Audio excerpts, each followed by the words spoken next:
Nasa 271 na ang mga nasawing drug suspect mula nang maupo sa pwesto si Pangulong Duterte hanggang ngayong araw.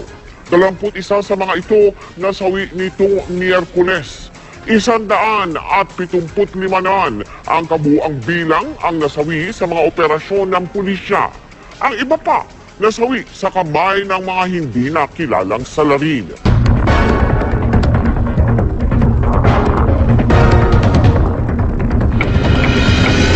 Magandang gabi po, Luzon, Visayas at Mindanao.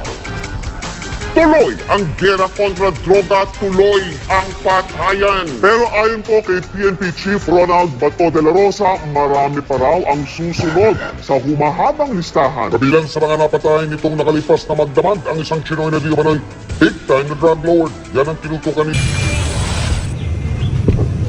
Dead on the spot ang target ng police operation, ang Filipino-Chinese na si Miko Tan. Nakipagbarilan daw si Tan sa mga operatiba ng Task Force Limbas ng PNP Highway Patrol Group.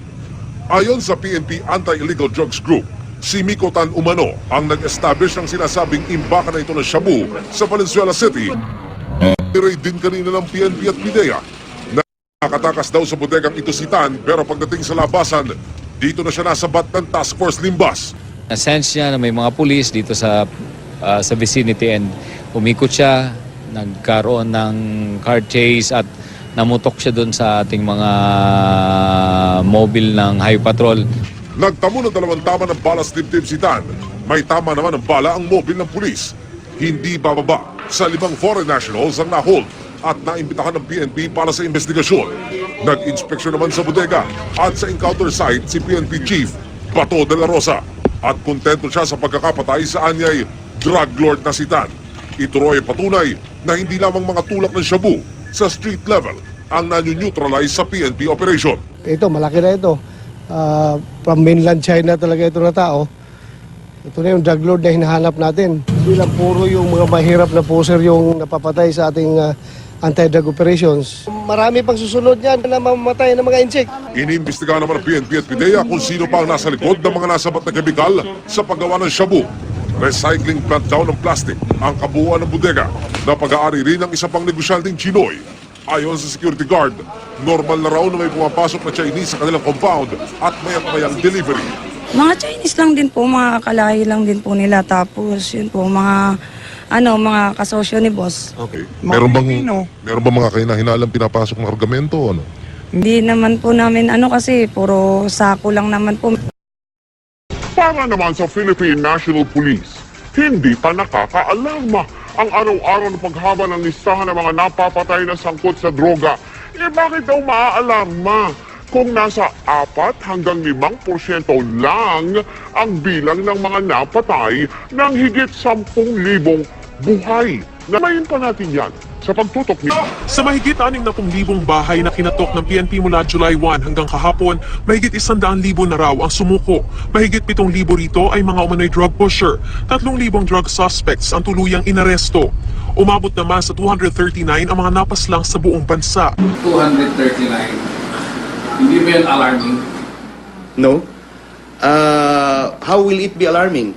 Comparing 239, maybe 239 out of 109,054, it's more or less still 4 to 5%. Sa Metro Manila may pinakamaraming napaslang at naaresto umano'y pusher. Nasa 75 ang patay sa NCR, sinundan ng Region 3 o Central Luzon at 4A o Calabarzon. Pinakamarami namang bahay na nakatok na sa Region 9. Aminado ang PNP na di gaanong nakakatok ang mga bahay sa ARMM. Bukod sa armado, marami raw ay nasa malalayong lugar. Kaya sa halip na Oplan Tokhang ay Oplan Taphang o Tapokhangyo ang gagawin sa ARMM. Ibig sabihin ay iipunin ng mga tao at saka pakikiusapan. Sa datos ng PNP, kapansin-pansin ang pagbaba ng bilang ng krimen sa pag-upo ni Pangulong Duterte. Aminado ang PNP na ang pagbaba ng crime rate ay sa crime against property pa lamang gaya ng robbery at theft. Hindi pa raw masabi ng pulisya kung ang crime against person gaya ng murder, manslaughter, rape at iba pa ay bumaba rin, lalo pat araw-araw ay may naitatalang namamatay sa mga police operations. Pero wala pang opisyal na bilang yung halos araw-araw na natatagpo ang pinaniniwalaang biktima ng summary execution. For theft and robbery, yung mga bata ngayon o yung mga tao ngayon na gusto pong magnakaw, lumabas at mag-snatch or whatever, yan po ang karamihan ngayon na bumaba. Dahil nga po sa curfew, visibility ng ating tao sa patrolling, police operations against drugs. Pero hindi raw kinukonsinti ng PNP ang vigilantism.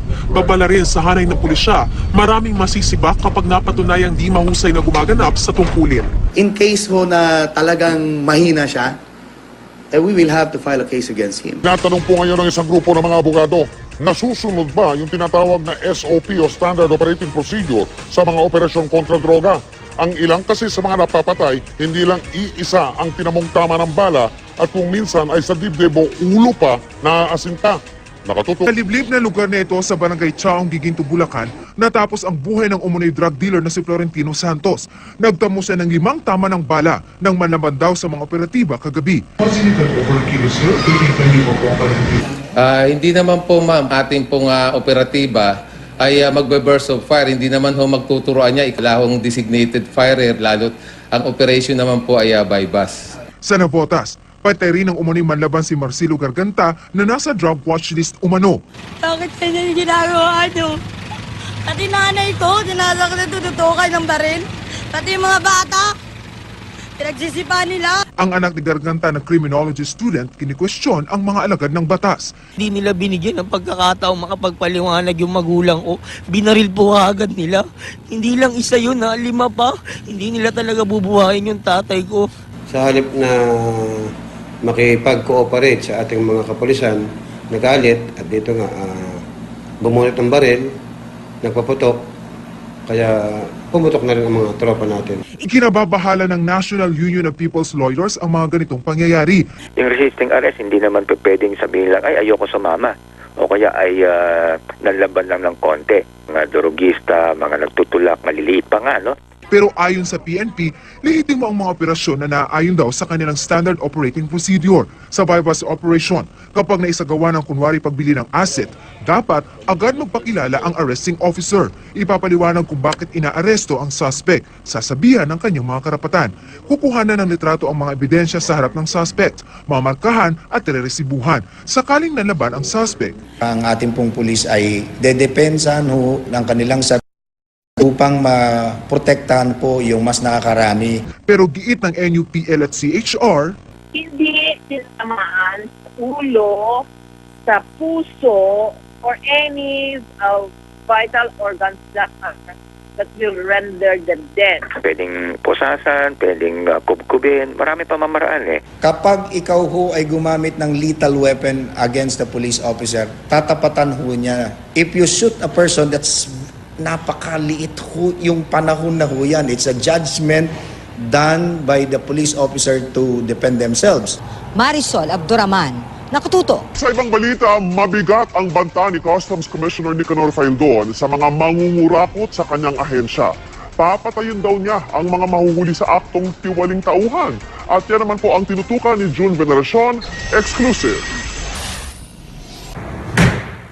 We want us to succeed in the curbing of corruption in this country. Galit na galit si Commissioner Nicanor Faildon nang makaharap ang ilang opisyal ng Customs. Ipinatawag sila ni Faildon dahil may mga report daw siyang natatanggap na sangkot daw sila sa katiwalian. If I have to kill one bureau official, every opportunity I have, I will do that. If that is the only way you want to reform this bureau, tindihan niyo ako? Yes, sir. Ilang linggo daw pinagbigyan ni Faildon ang mga taga-customs na magbago. Pero base sa mga report na nakakarating sa kanya, namamayagpag pa rin ang kultura ng katiwalian. First, idiot that I will catch. First, idiot. Tinatayang 300 milyong piso ang nawawala umano sa kaban ng bayan araw-araw dahil sa korupsyon sa customs. Kaya ang customs ay isa pa rin sa mga itinuturing na pinakatiwaling ahensya ng gobyerno. Pagkatapos ng meeting, nililiw ni Faildon sa aming panayam. Napapatay lang siya kapag may nahuli siya sa akto at nanlaban. Si Faildon ay dating kapitan ng Philippine Marines at nasangkot sa ilang pag-aklas laban sa gobyernong Arroyo. Do you think people will condemn me if I will start killing these corrupt idiots here? No. I made that very clear to them. June Veneracion, nakatutok.